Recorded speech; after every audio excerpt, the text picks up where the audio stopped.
أعوذ بالله من الشيطان الرجيم.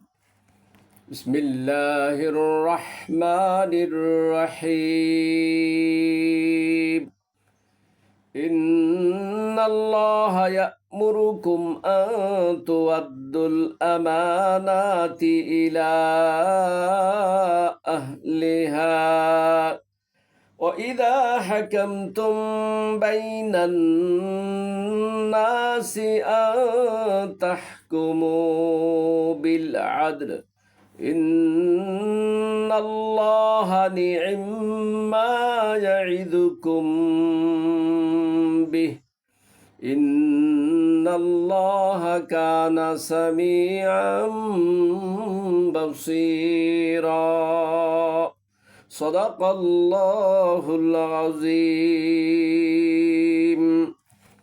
এর অর্থ হচ্ছে, অবশ্যই আল্লাহ তাআলা তোমাদের নির্দেশ দিচ্ছেন তোমরা আমানতসমূহ তাদের যথার্থ মালিকের কাছে সুপর্দ করে দিবে।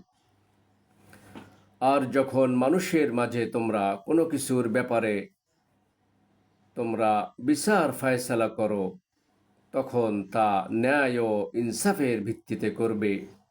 আল্লাহ তাআলা তার মাধ্যমে তোমাদের যা কিছু উপদেশ দেন তা সত্যি সুন্দর।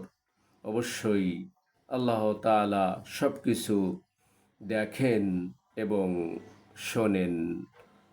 সূরা আন-নিসা আয়াত নম্বর 58। প্রাণপ্রিয় মুসলিম ভাই ও বোনেরা, উক্ত আয়াতে আল্লাহ পাক দুটো বিষয়ের উপর তাগিদ দিয়েছেন। প্রথমত আমানত এবং দ্বিতীয়ত বিচার ফায়সালা করা। বিষয় দুটো খুবই গুরুত্বপূর্ণ। আসুন আল্লাহ পাকের এই আয়াত দুটির প্রতি, এই হুকুম দুটির প্রতি আমরা যেন সঠিকভাবে আমল করতে পারি।